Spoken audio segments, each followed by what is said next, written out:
Hoje, pela manhã, na Comissão de Assuntos Econômicos, iniciamos um debate extremamente interessante e, mais do que isso, necessário, porque é um debate que antecede ao debate de vários projetos que tramitam nessa casa. Por acaso, hoje, estava em pauta e foi concedido vistas coletivas um projeto de lei que trata da possibilidade de dar a possibilidade ao governo federal de utilizar os recursos de precatórios, aqueles recursos que foram disponibilizados e não foram acessados, o que gerou crítica, inclusive, de membros da base do governo na comissão.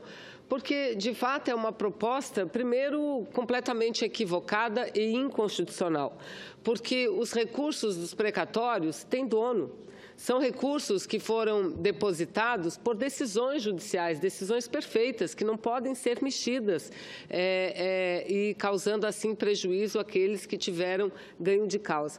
Mas, fundamentalmente, o objetivo do governo com esse projeto é colocar no caixa da União, senadora Ângela, mais em torno de 8 a 8 bilhões e meio de reais aproximadamente. Para quê?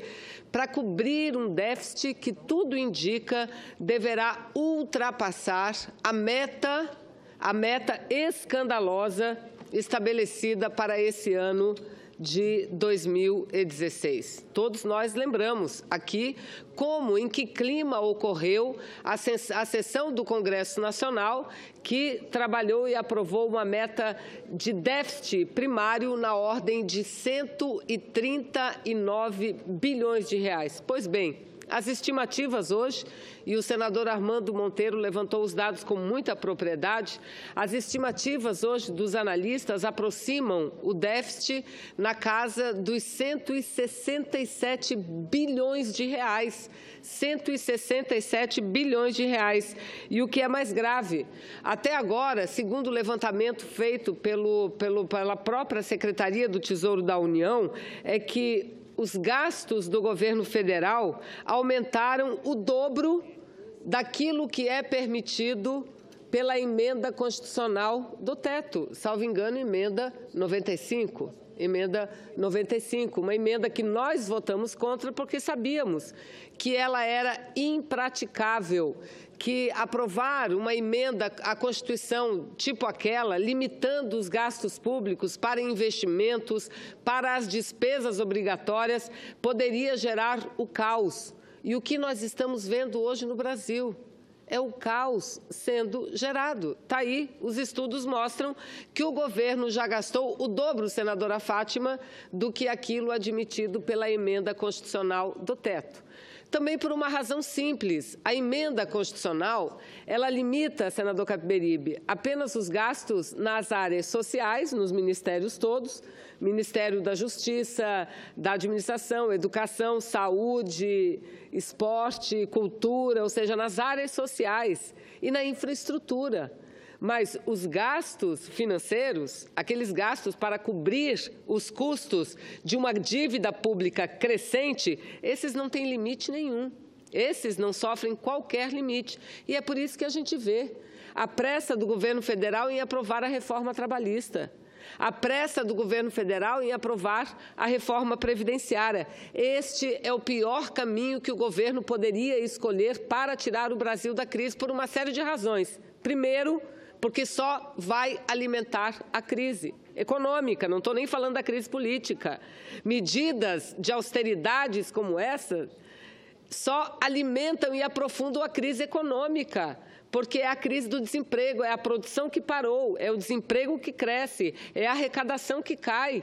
Então, quanto mais corta recursos para investimentos e na área social, cortando assim a capacidade de compra da população brasileira, mais a crise se agrava.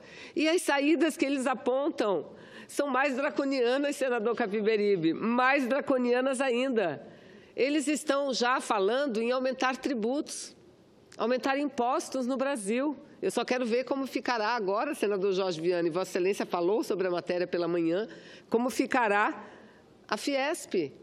Eles agora só falam de pedaladas. O que eles querem com esse projeto de lei dos precatórios nada mais é do que dar uma pedalada, apenas autorizada. Mas isso é ilegal. Isso configura, porque pega dinheiro de outros, de terceiros, como uma própria operação de crédito. Diziam que a presidente Dilma gastava mal e, por isso, inventaram um impeachment para tirá-la do poder. Então, querem cortar, estão dizendo que ou aumentam impostos ou vão ter que cortar os gastos obrigatórios. O aumento, o reajuste da Bolsa Família já foi cortado. Já tiraram, já meteram a faca nos recursos da educação, tiveram que voltar atrás diante da reação da população brasileira, sobretudo da área educacional, porque estavam tirando recursos da educação para continuarem a produzir e a expedir passaportes no Brasil, que tinha sido cancelada a expedição por falta de recursos. Voltaram atrás, mas tiraram dinheiro das cotas que o Brasil participa junto à ONU, a Organização das Nações Unidas. Falam, e isso é muito grave, em cortar o abono salarial. O que significa isso, senador Jorge Viana? Estão estudando em cortar o abono salarial. O abono salarial é o PIS/PASEP. É uma parcela, uma cota que aqueles que ganham até 2 salários mínimos recebem uma vez por ano. Querem cortar isso, mas não cortam juros. E ainda tem a cara de pau de dizer que a economia está dando sinais de melhora, que o resultado da balança comercial, que ficou positiva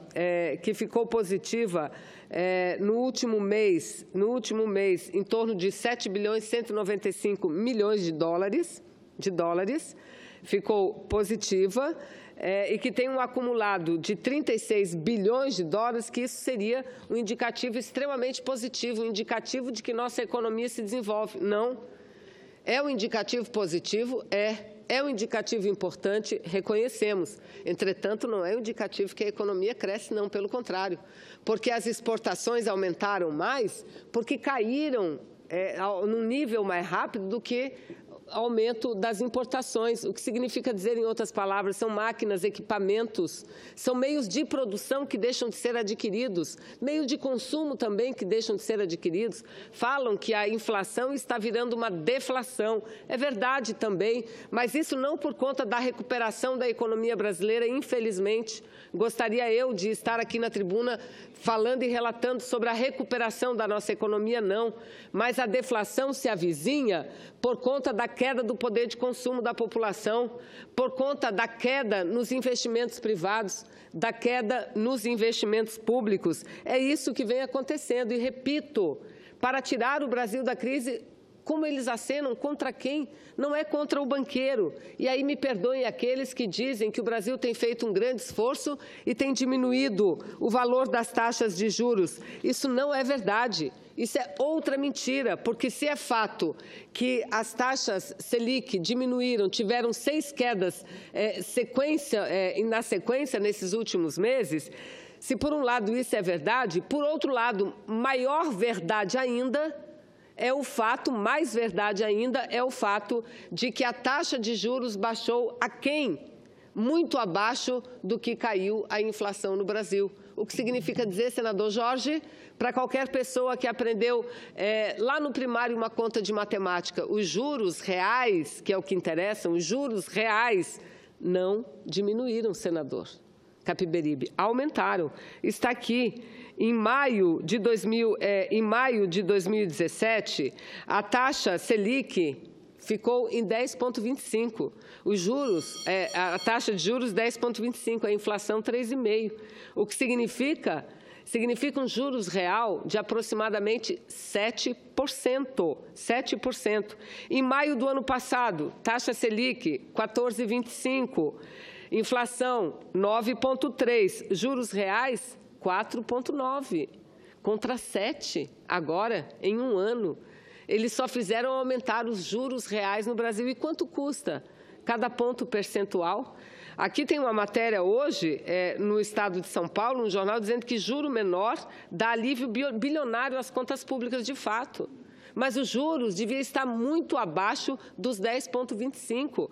E vamos lembrar o que aconteceu no passado. A presidenta Dilma assumiu em 2011. Ela pegou uma taxa de juros de 12% em maio de 2011.